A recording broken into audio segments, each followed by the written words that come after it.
extremely pleased to have you here, Siphiwe. It's a personal honor for me to welcome you here. I love your writing. Thank you. Thanks. And this is a special book also in the sense that it's the start of a new chapter for you with a new publisher. 3 novels with Penguin and now with Pan Macmillan with Picador Africa, and this book, let me show it to you here. It's just sensational. It is, I don't use this word lightly, it is a masterpiece. It is, if not the book of the year, at least one of the books of the year. It is tremendously powerful. It is very, very deeply moving. It is a work that is testament to incredible research, dexterity in terms of your narrative voice, truly just a book that I could really just gush over for an entire hour. But we have to ask you some questions. Before we start with this novel, I think let's, for the audience that might not be all that familiar with your background and your work, I know you're an academic, you hold a PhD, MA degrees, you're a filmmaker, you're a novelist. You wear many hats and you wear them very well. I'm sure you get quite sick of people gushing over you. But tell us a little bit about your background and your current preoccupations, please. So thank you all. Thank you, Jonathan. This is a great pleasure. Thank you, Picador Africa, for arranging this. Thank you all for coming. So I am currently, I guess, on the 6th year of a self-imposed sabbatical from teaching. I used to teach full-time. Are you a recovering academic? I wouldn't go so far as to say that, but I think I realized that I had to take some time away in order to focus on the writing. So that's what I've been doing for the past 6 years.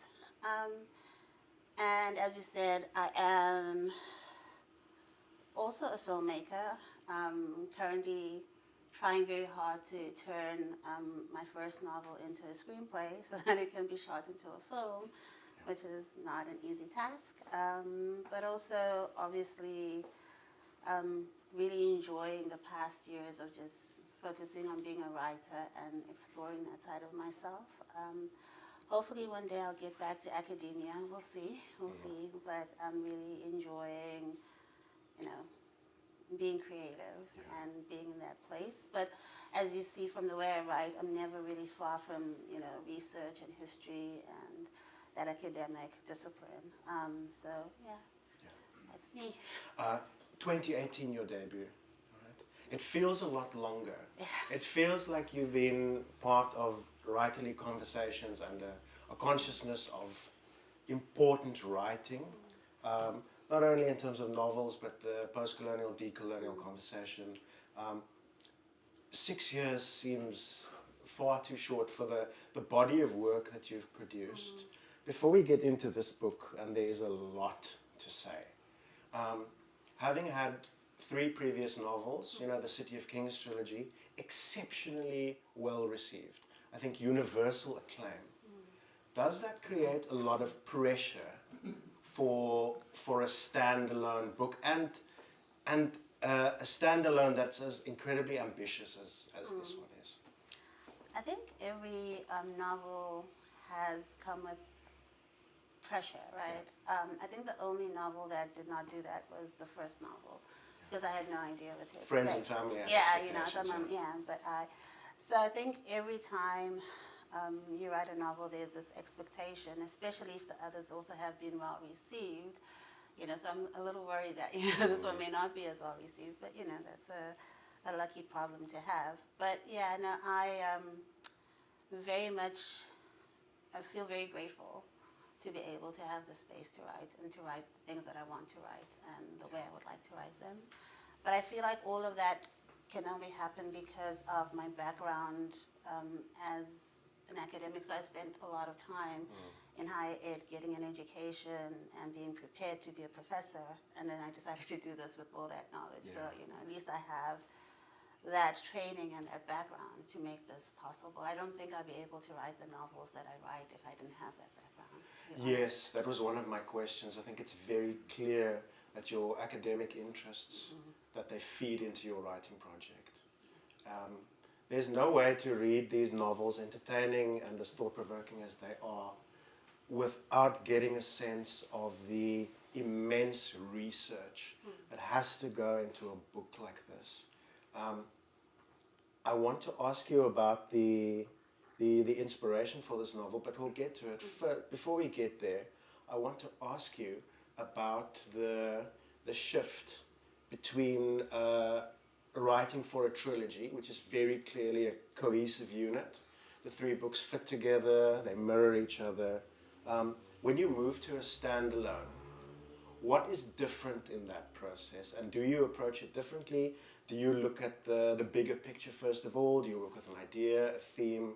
How does that process work for you? In many ways, I feel like I'm not the person to answer that question because actually this novel was started before the trilogy. So the really beginning was a long time ago, and the genesis of that was before even the theory of flight. And so this is very interesting that it came out fourth. So I think I've always, from maybe after the theory of flight was published in 2018, been very aware that I'm working with interconnected novels. Yeah. And so while it was very clear, especially when I was writing The Quality of Mercy, to connect it very closely to the other two books that had come before it, there's a lot of freedom here, but there's also this need to connect. And you've also, in a very sneaky way, connected this novel to the others, and I'm not going to spoil it, but you know what I'm talking Yes, about. I was pleased to read that. Yes, so I do love. I don't know that I can ever leave the story world that I've created, and I think part of the desire is to show the City of Kings in all its glory from different vantage points through different moments in history, and to show how this very small, localized place fits into this global narrative and global history. And so I think I'll always, if the setting is always the City of Kings, then some characters are always going to come in and out from I think it's novels. incredibly rich territory, and the fact that you managed to do something quite extraordinary in the sense that you write characters from the outside in, but also from the inside out. And characters that we might think of as antagonists or villains, based purely on historical record, you give them an inner life, a subjectivity, you make them fully human. And I think that's a very important project, and it provides nuance to the writing. Before we delve into this book, reading this, I couldn't help but think to 20 years ago when I was at university, second year, third year, and my lecturer is actually in the audience. And we studied Yvonne Vera, Bessie Head, Tambutso Marachera, those big authors, Chinua Achebe, all the greats. And this book took me right back. And it was like a flash in a moment in time. And it made me curious about African literature as a reader, and I felt, wow, now I want to just dive back in and read all those books again. So I want to ask you about your literary influences and the idea of standing on the shoulders of giants. No writer can say that they create something entirely fresh on you. You're always building on an archive. Which authors do you feel had a strong impact? So definitely in terms of African authors, I think for sure Yvonne Vera, as you said, she writes about Bulawayo in a way that I think I had never encountered Butterfly before. Burning specifically? Or? Yes, even the Stone Virgins, right? Oh, yeah, of course. Writing about the area, the region. And so I think for me, before I read her, I'd never read the place that I come from in fiction, right? I had not really thought, I'd read Zimbabwean fiction, but not fiction set in Bulawayo specifically. And she just did such a good job of that a lot of times I'm hoping that I'm continuing her project. There is a textural similarity. Yes. And then, of course, Titi Angaremga is a huge, with nervous conditions, I think for a lot of African writers, but a lot of Black women writers as well. Female subjectivity and all, And also, I think Dambudzo, for a lot of Zimbabweans as well, is just a great voice because he was just so very anti-everything. And I think we all want to have a little bit of that in our writing as well. And so we usually go back to him. But obviously the influences, as you can see in the novel, are broader than that. They're but very just in terms broad. of Zimbabwean writers, those are the ones I think I've, I always see myself, luckily for my PhD, I did study Rhodesian and Zimbabwean fiction, so I ended up having this wealth of knowledge that I could draw from as I was writing these novels. And I really feel very blessed to have been able to do that because I don't think a lot of people have that opportunity. And so I am very much aware, for instance, that there's a lot of writing back to or writing in conversation with people like Joyce Lessing as well, with, the brass is singing and all those things. So I'm very much aware of this broader history that my writing is coming into conversation and out of. I'm not thinking that, even though this is a great moment for Zimbabwean literature at large, I think we are continuing a conversation that's always been going on for the past 60 years. And I think it will continue. I think you're only really scratching the surface here, and there's so many intimate histories, particularly. Most people think they know the broad strokes, but then so many stories have not been told. I want to ask you, in terms of writing this novel specifically, you've now mentioned other authors. Is there a pressure or a responsibility, or is it rather a privilege to continue their work as a way into this novel that is so clearly in conversation with other books and other authors? I think it's a privilege. I think it's also, as someone who loves to read and has always loved to read, it's also sort of like a way of thinking back to my own journey and, because books have been so instrumental in the way I think. And I think usually I chart my intellectual trajectory along very intellectual lines, but there's also this creative influence that came in along the way, and I do want to sort of like, pay tribute to that, be in conversation with that, and just show, all the influences that have come into what I do. So it is a privilege. I think I don't know that I felt pressure. In many ways it was like writing a dissertation, and, the pressure is to just get it done, So yeah. Okay, let's dive in. I think we've got a good grasp of context here. Where does this title come from? It's a very, very evocative title. And I think a lot of questions can be asked. I think there's more than one question in here. Where does it come from? Was it your original title? Was it one that came later? Because it's so powerful and so suggestive, right? And it's not broken people. That would have been obvious. It's half broken people. And the questions that lie in that, what is that half? So, I think notorious for having like very, what I think a simple title, like The History of Man, The Theory of Life. I like something the of titles. something, I like the titles. And so I knew it was going to be the of something. Yeah. I didn't know what, those things were, but I knew that was going to be the structure. And I think, I know that in 2017 I was in the archives. I love being in the archives. I love looking through historical documents. And I was reading through this colonial administrator's, he was the superintendent of a location, which I suppose we call a township nowadays. And he was just writing about the everyday lives of people, and he took very meticulous notes.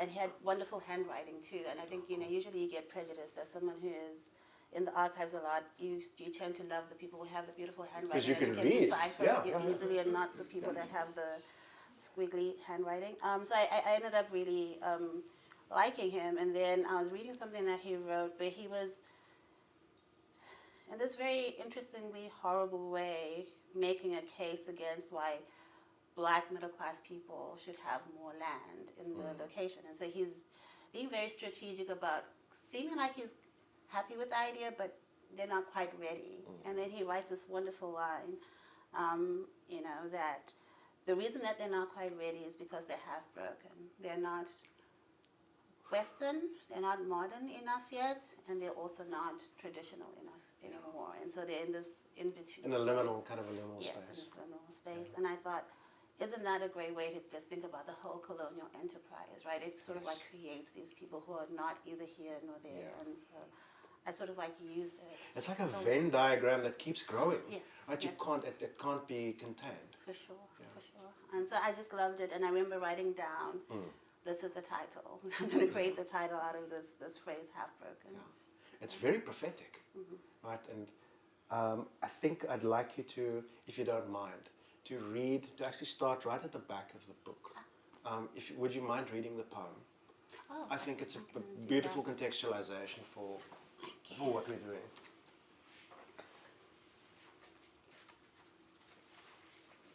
I'll just come out and say I don't like reading in public, so you have to excuse what's just about to happen.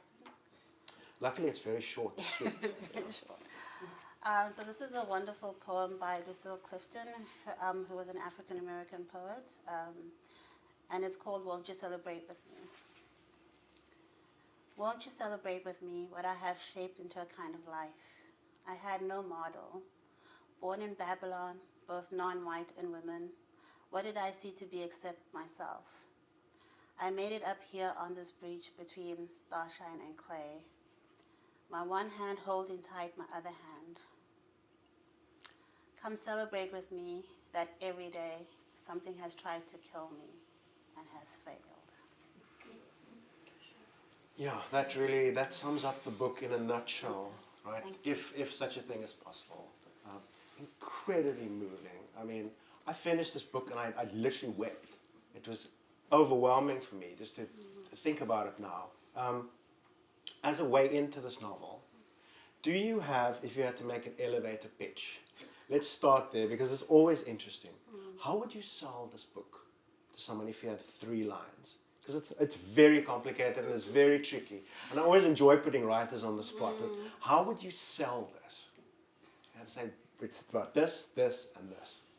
I don't think I could, and I You don't think I couldn't, would, right, so- because literary fiction is so hard to sell. I think since my publicist is Yeah, she knows. she knows how to do that. But I absolutely just would say, it's a novel about a woman who is seen to be schizophrenic and is not, which doesn't sell the book, I don't think, but it encapsulates part of what it is. It's about a lot of other things, so I don't know how to, in those 3 sentences, include all the other things that are happening, but that's sort of like the running thread of the novel. I think that's actually the perfect word because and it comes across in nervous conditions as well.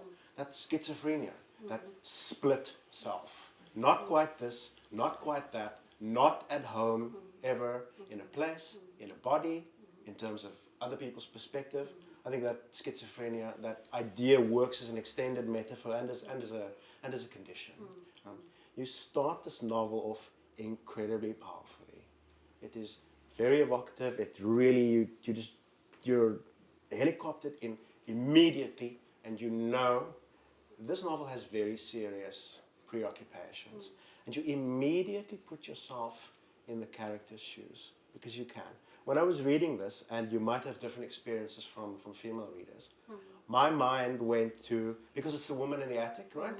The anonymous woman goes to Jane Eyre, immediately to Bertha, to White Sargasso Sea. Those references are actually in the book, right? They come across later. So in one chapter, I think it's 17 pages, if I remember correctly, for the first little bit, you establish an entire framework. And you say, this is the story I'm going to deal with. These are the preoccupations. And then it's like you've opened up the door for the reader to then step in, if they're brave enough.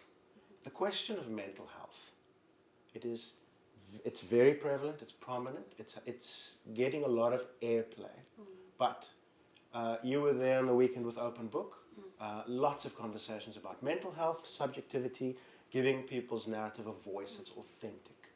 The question of mental health in this context, historical context, what was that like writing? So a lot of the first inspiration, maybe 15 years ago, for what became the novel was this story that I encountered by reading another historian's work. And she was talking about how in colonial times, women who were just walking, if they were walking in the city, because the city was seen as for men, right? And so it's for men who are coming to labor in the city, black men, and for white men who own the businesses that these people are, or the industry that the people are coming to work in. So no women, well, I know black women at least. And so to be a black woman found walking around without any male supervision or male presence was to be deemed mad already. And so they would just be put in a mental asylum. And so a lot of these women would find themselves... How long ago was that? She was looking specifically at the 50s and sort of like before that. And so a lot of these women would find themselves in these spaces not being able to explain, why they were there and not understanding sort of like the context that they had been thrown into, which is an asylum, which does not exist really in their culture, so they don't even understand why they've been put in with these people. And I found it very interesting that there was this link between a certain kind of female freedom, male patriarchal need for control of their freedom, and this idea of madness, right? And so I thought this is a very interesting way of starting to think about, how if you find yourself in the wrong context, you can be read so very differently.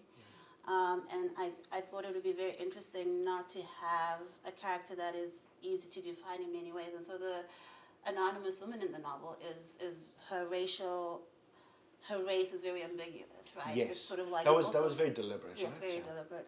And so we don't know exactly where she stands, and she doesn't know either, to be honest.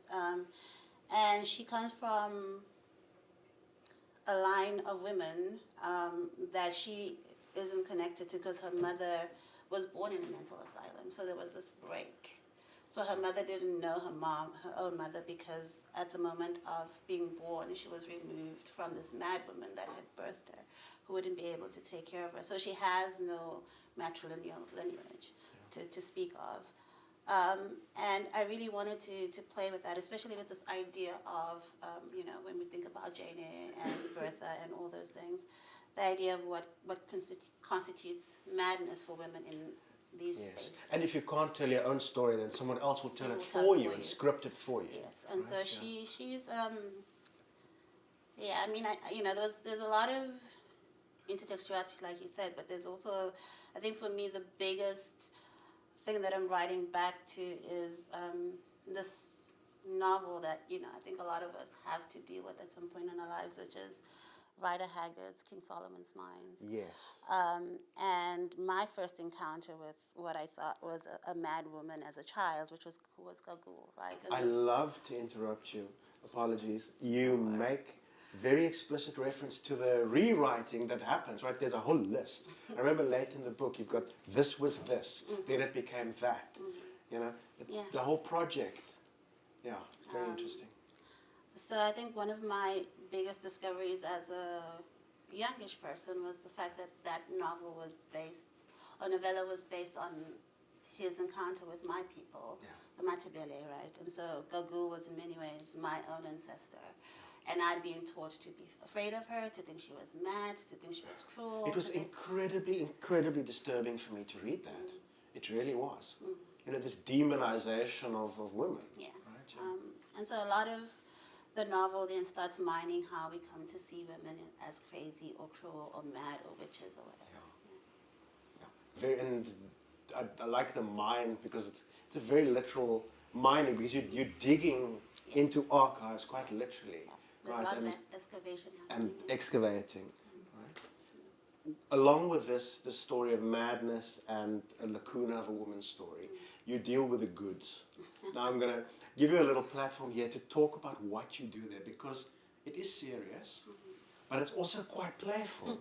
And I really enjoyed that juxtaposition, because as far as you can, you have a little bit of a tongue-in-cheek approach to these good people, right, that do things but are actually they're the face of evil, right? They're insidious and they're terrible. Can you talk about that tension and playfulness? Yeah, no. I think one of the best gifts of King Solomon's Mines is that there's a character called John Good, right? And so as a reader, when you read that and you want to, in some ways, write back to that text, this is like the best character to write from. And so I took that character and I made him sort of like the second John B. Good. And so there's a whole genealogy of John B. Goods who have had some relationship to Africa. Yeah. And they think this is good, right? So they have a good museum, they have a library, they have this scholarship that they give out. They're attached to a very prominent university, and they really feel like this has been a reciprocal. It all feels so very neoliberal, Yes. right? But in the worst kind of a way. Yeah. And so it turns out that, for the past 150 years, what they have been doing really is having this very exploitative and extractive relationship with the continent. But they don't see it that way because they see themselves as being good. Of course, they're very noble. They're very noble and very wonderful. And so does the narrator to begin with, because this is how we get introduced to them. She gets involved with the latest John B. Good, who's John B. Good the Ninth. So that's how long this genealogy has existed. And, he has historian great-grandfathers and missionary great-grandfathers and people who came on expeditions and all these, and so what they've done over the past 150 years is collect all these artifacts and all these things, and they're keeping them, That was, to me, enormously powerful, like the symbolism of it, very much. But I think what I really loved was adding the B, right? So John Good named John B. Good, and then none of them ever are good, right? And so that was what I really love that. A lot of the time, and the historical novel is having such a moment, but oftentimes it is such, I don't want to use the word tedious, because that's an insult to an author's work, but it's so heavy and serious, and you feel like there's a bit of balance or levity that's missing, and with your novel, especially quite early on, before you rip the rug right under us, you're playing along, right? And you're giving us some puzzle pieces to sort of fiddle with, and you're not quite sure where we're going. So I really like the playfulness there. The structure of the novel, the 5 parts. Why 5? Because interestingly enough, 6 is the number of the beast, right? 7 is the number of completion. 5 is the number of man or mankind. Right? So why 5 parts? I wouldn't say I thought about it that deeply, but it worked out. Right, the 5 parts worked out really nicely. But I did like the idea of having these different historical moments that we hook into, and then coming back to the present. Yes, and the stories are, of course, they're interconnected, and you may have a little loop. Definitely, and so I think I always just like the 5-act structure, because it sort of like has a very easy way of them following things, especially when things are not linear, right? And so we're coming back, and so it creates a sort of kind of expectation when it first happens that we go back and forth, so it's going to happen again. But I just liked that I had these. So in many ways, the story wrote itself over many different years and was different things at different stages. And so in 2020, when I was at the University of Johannesburg, I was writing these 3 different stories of these 3 women, and I was like, how am I connecting them, And it was only 2 years later that the anonymous woman came to me, and that's how I realized that's how they were connected. And then I thought, oh, okay. So now I have to use her in some ways to sort of like, again, mine this history. And that's how it all came together. So for me, it's sort of like I had to have those 3 women, that you see on the cover of the book. I had to have those 3 visions specifically. And I think the thing that really helped me navigate those histories better was having this character who can. Yes. Almost like a spectral presence. Right? This is a novel about ghosts. It is. Right? And it's interesting that you've got a shout by Shubham Khan, because I also read and reviewed her book, and that's also about ghosts and the archive and writing back and giving voice, and also place having a voice. Interestingly, this idea of having a presence that can move sort of across time and space, it really opens up your narrative possibilities.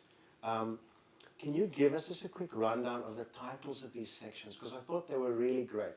It starts with the anonymous woman. Yes. Then is it misbegotten? There's misremembered. Misremembered? Misbegotten and Misbegotten, forgotten, and then, And I thought all 4 of those were really powerful categories.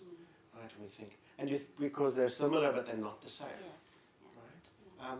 The idea of writing back, I want to return to that idea, but you've also got fascinating male characters, tragic male characters in this book that provide sort of that foil for the tragic females. Can you, I'm also thinking of later in the book, but also quite early, someone like Ezekiel.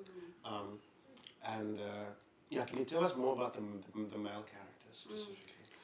And so I think for me, while I really wanted to focus on women, I also wanted to show that, this again is something that affects everyone. And so I think in all the novels that I write, I try very much to have multiple perspectives to show through. And I think I'm always trying to tell the story that hardly ever gets told in some ways. And so women, it's easy because women just got written out and erased and silenced out of, so much of what was history. But I also wanted to tell the story of, for instance, with Patrick, a colonial presence that was not successful. A white man who sort of like went to the colonies and then fell apart in many ways, and himself was put in an asylum, and how that affected his daughter, and how she didn't have the kind of sort of security that a lot of white women were supposed to have at that time. And I think Ezekiel and Elizabeth really were the genesis of the story. They really feel like the core, that love story. It's so tragic, And so, Ezekiel loves to fix things, and I think I always knew that about him. I love that about him. He's such a humane, gentle presence. But what does that mean when you're in a relationship with someone that has been read as schizophrenic, and there's nothing you can do? You can't fix it. Yeah, you can't fix it.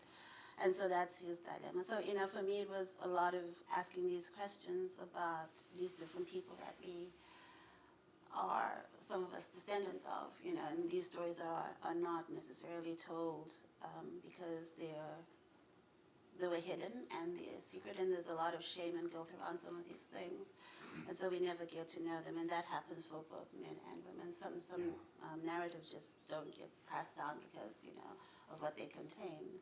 Suicide, mental health issues, all those things make things erased and silenced, and so that happens for both men and women.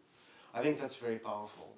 It's often a corrective where you get one perspective, and it's often often a female perspective. But to provide the male perspective as well, it gives a balance and a richness to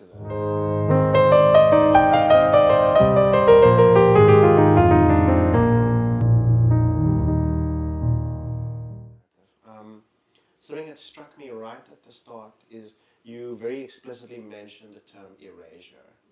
And it's a golden thread that runs right through the novel. Interestingly, to counterpoint that, you've got phrases that reappear and reappear and reappear like a pattern. Right? Was it very deliberate to sort of challenge the reader in terms of expectations and have this presence of echoes that keeps appearing in the text? I think that's also just a writing style. I love repetition. I love things that sort of like speak to each other through different moments in a text.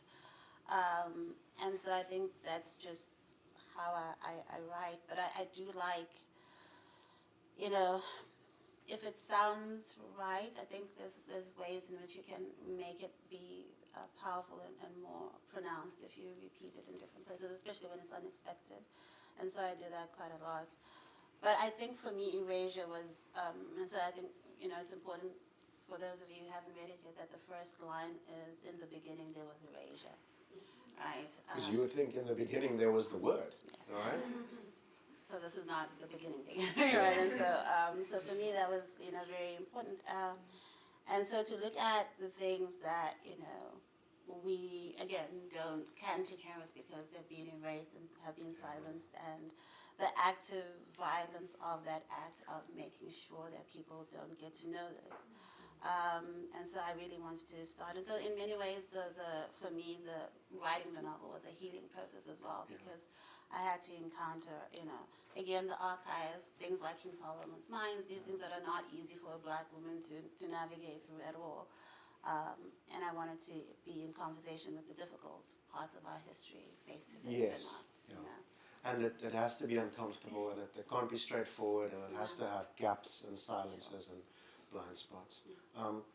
Reading this novel, because on the one hand, you've got a surface where you're following characters' trajectories and storylines, but it's also a bit of a delving into the underworld, like a catabasis almost, right?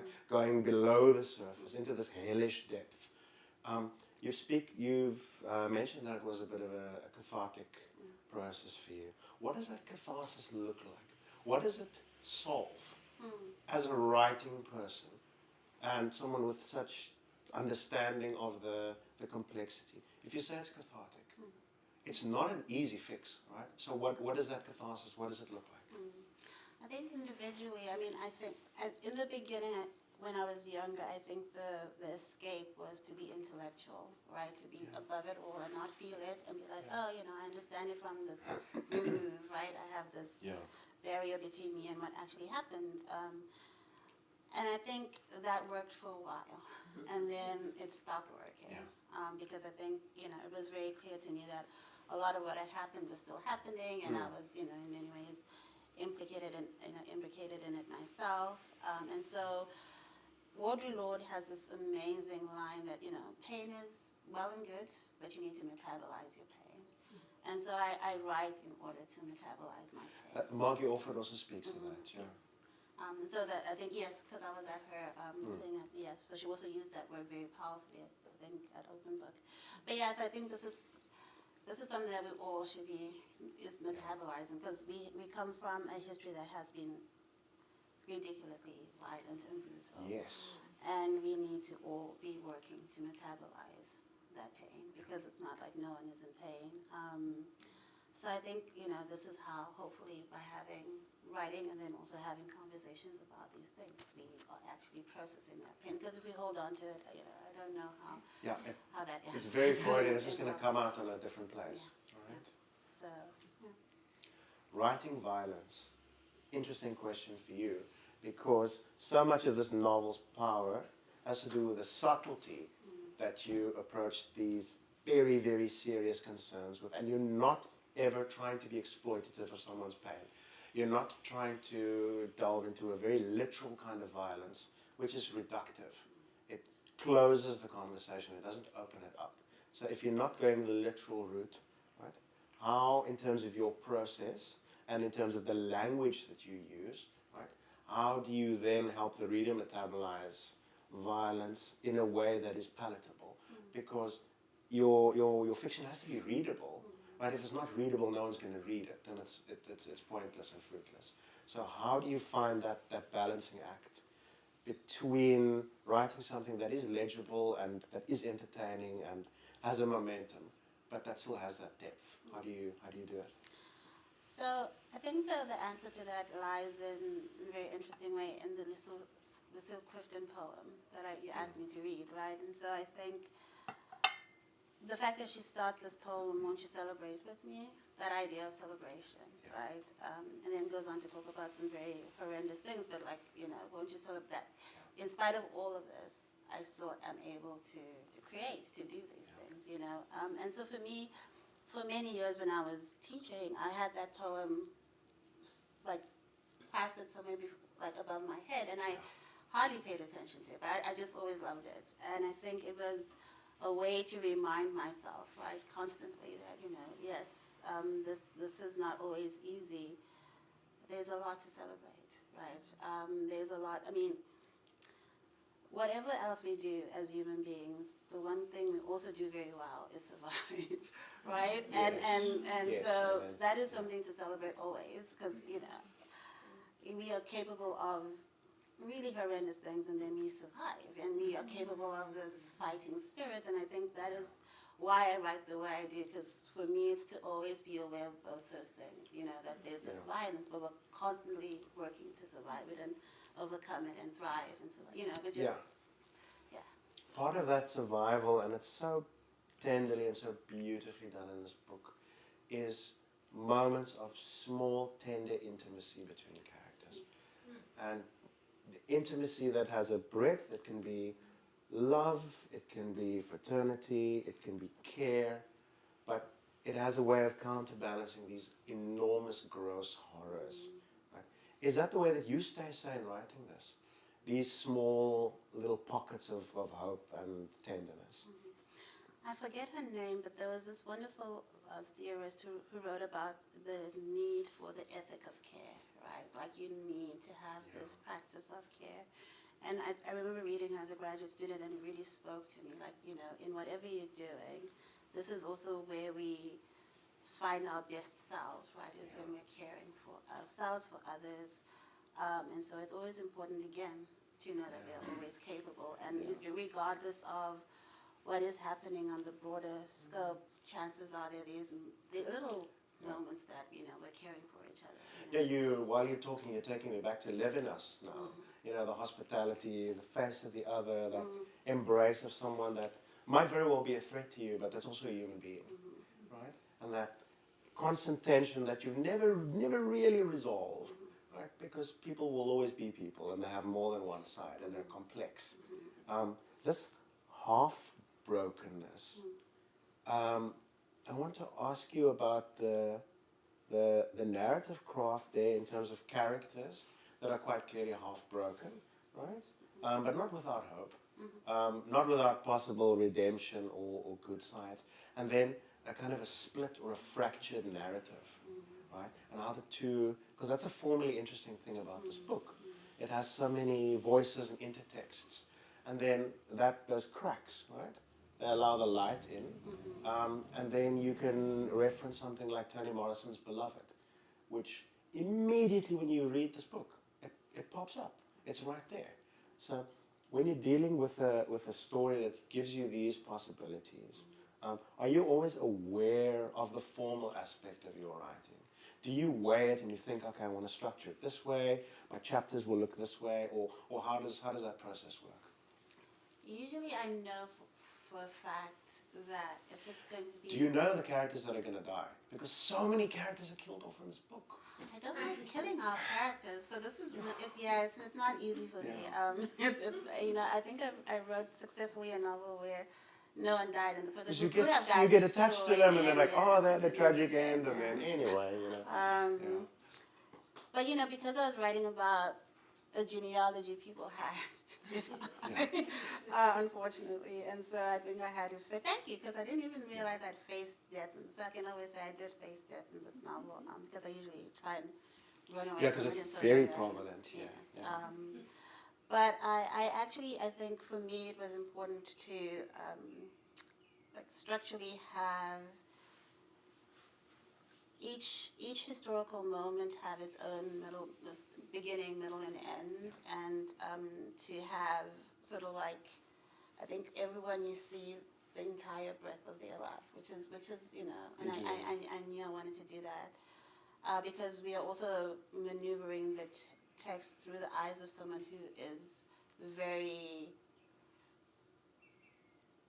unsettled and not together herself, and so you need to have these narratives that play out from in this very linear almost way, because her own story is not, and so the thing that is suturing all these things together is chaotic, but I love that you're using that word, because it is such a careful stitching, you know, and it's like a wound that you're busy closing up, but you can't close it, right? So it remains very powerful.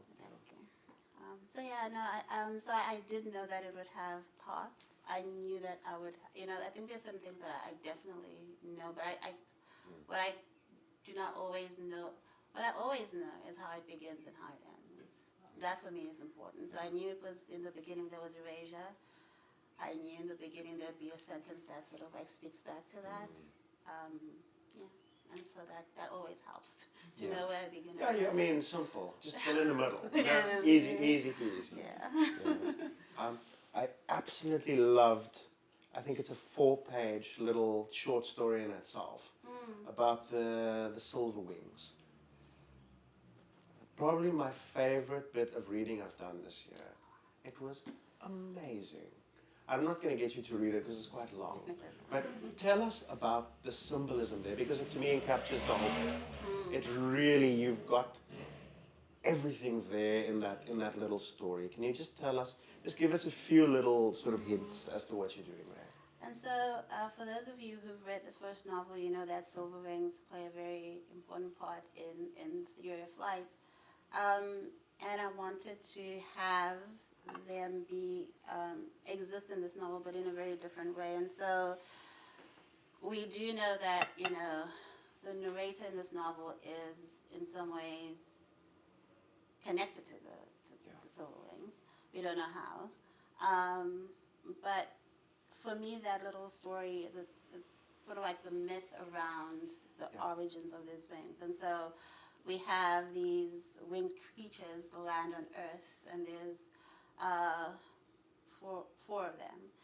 And they all are supposed to be looking for water, right? Yeah. And so they all go in different directions. One of them stays in sort of like the place that becomes the site of the castle that is built in the novel, the one that the narrator goes to live in. But the others go in search of water, and it's all about, basically looking at the different ways that human beings deal with the unknown. And so you have these people worshipping the silver wings because, or killing the person who owns the silver wings because of greed, or there's always these different ways of.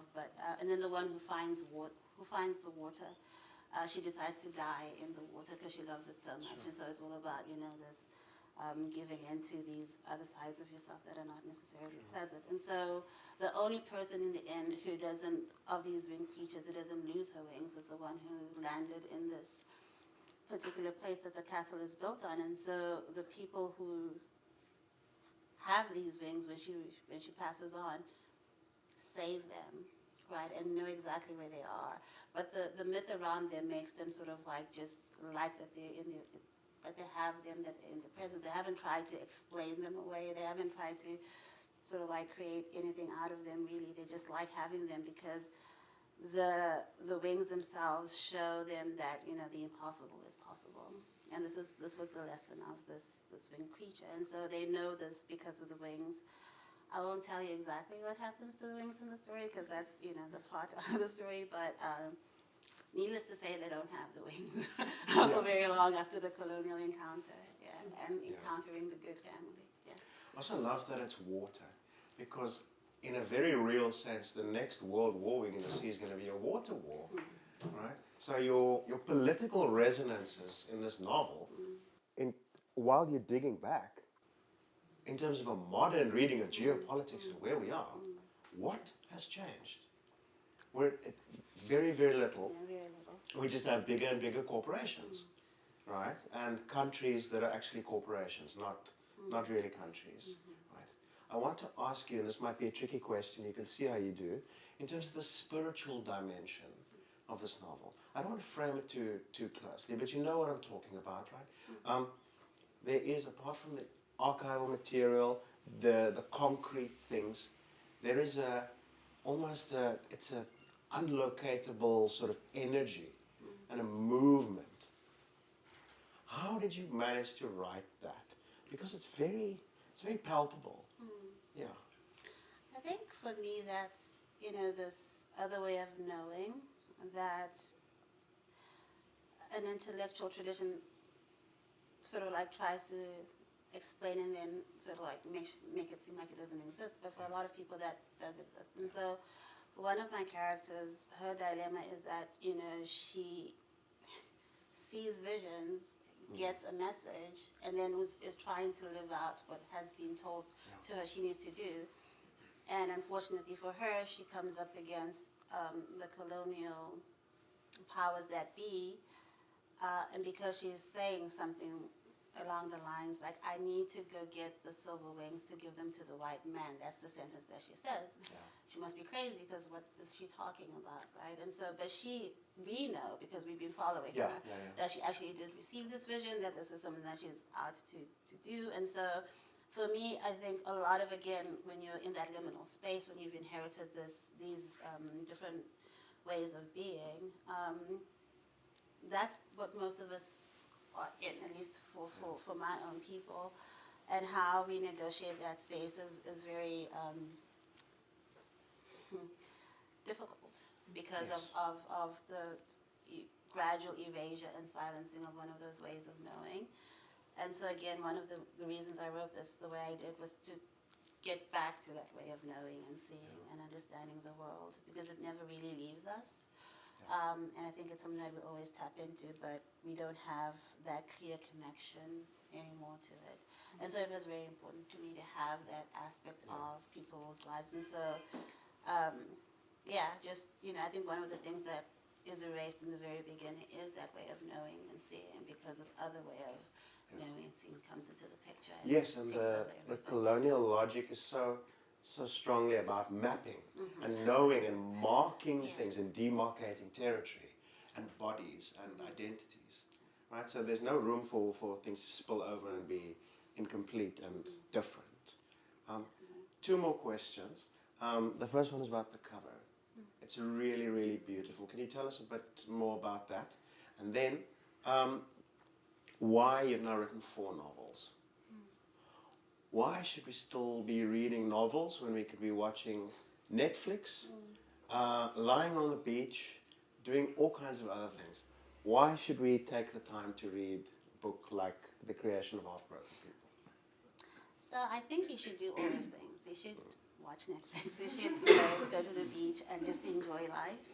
But you should also read novels. And I think the wonderful thing that I find in novels that I don't find in most other things, even when I engage with different kinds of art, is that ability, I think, to empathize fully.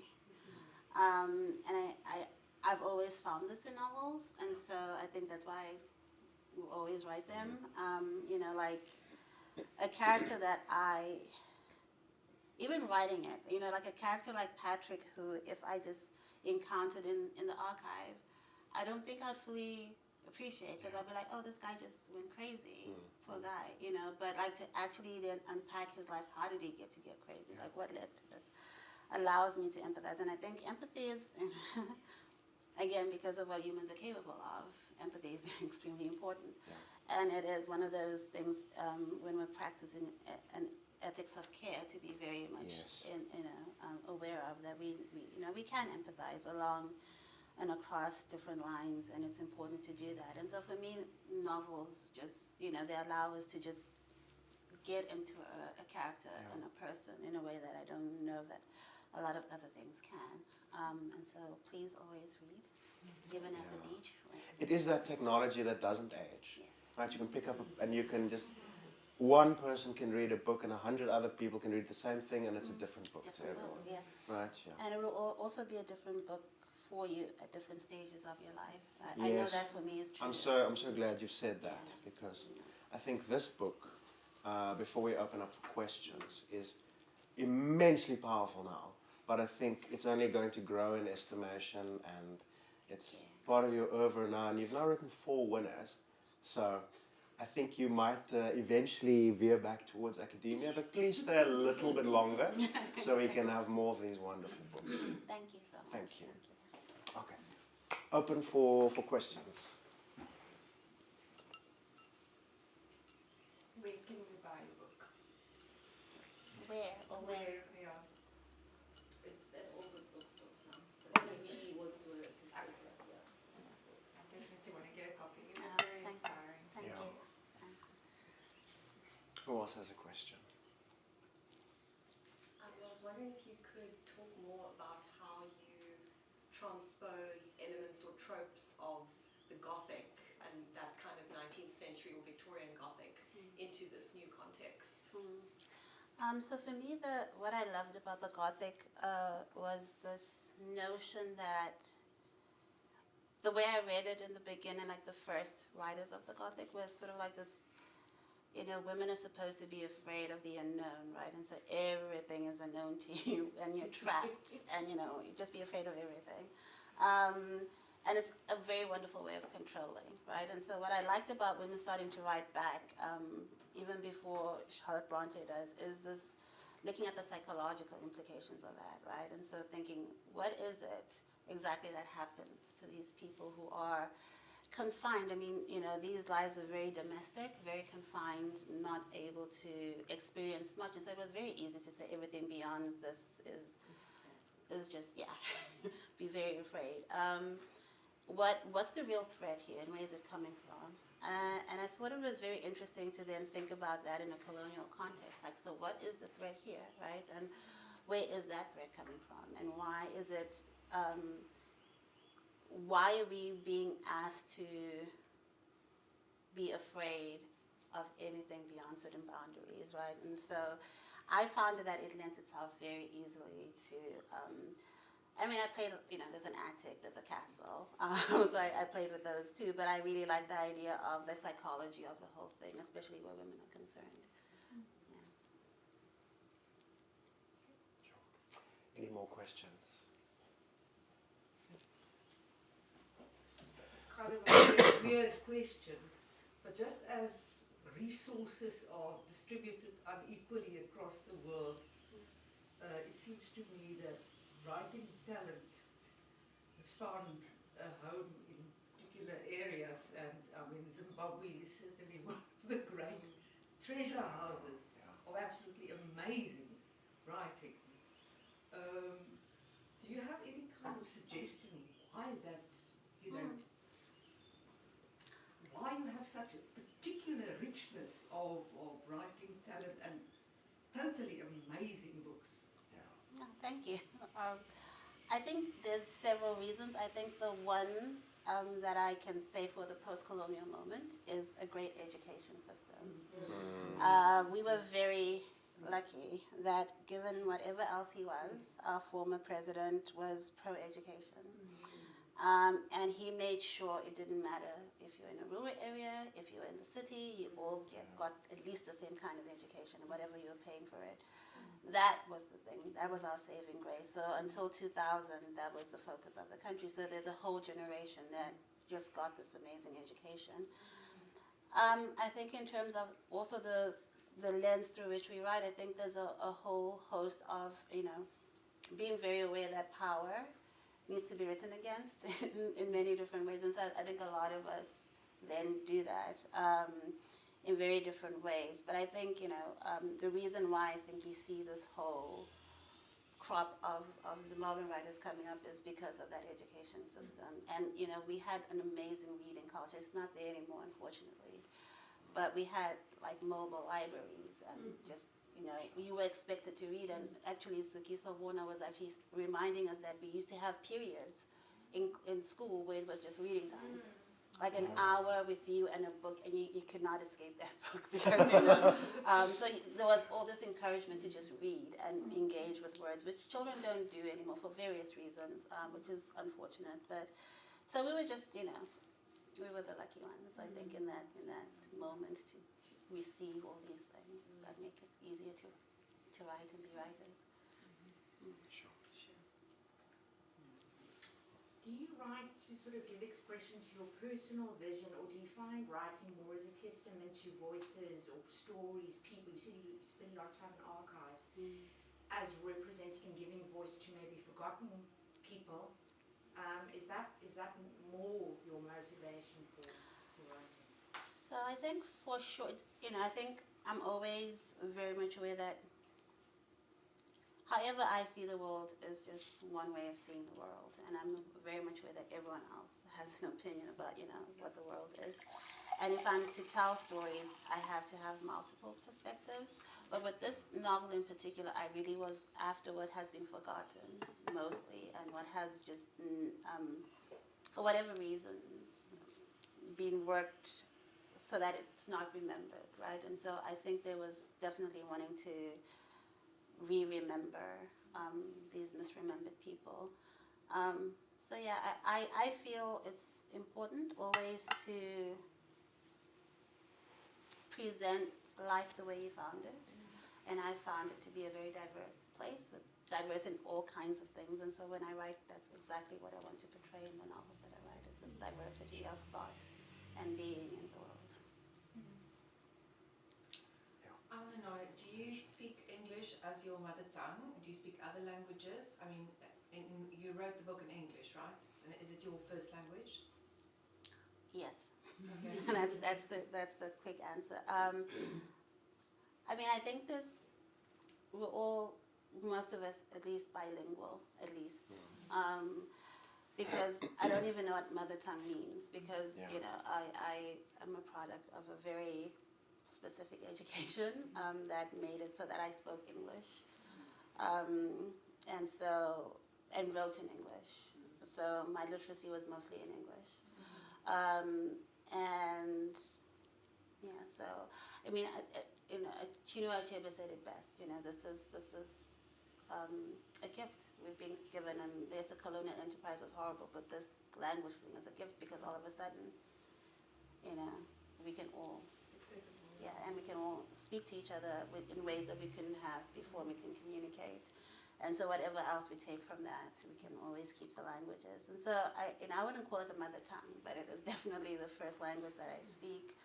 And I think, yes, there's been a very complicated history in creating this as my first language, but here I am. Right, so no regrets. Yeah. Any further questions? I love that here I am. I think that's the best place to start and finish. This has been truly, and I mean this from the heart, this has been a very special conversation. Yeah. I think the audience will agree. This is exactly the kind of conversation that we want to have in this space, to get diverse voices, people from outside that have a different perspective, that have something to share, and that have a generosity of spirit. And thank you so much for sharing that. It's been I don't know how long it's been. Yeah, it's been an hour, more than an hour. So we've managed to fill the time. I've got so many more questions, but we'll stay in contact. But I really want to thank you for writing this book, for being an author. It's a damn hard job at the best of times, and it's thankless, right?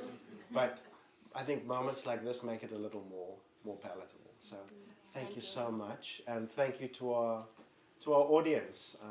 It's been a real pleasure to listen to you and to chat, and thank you very much.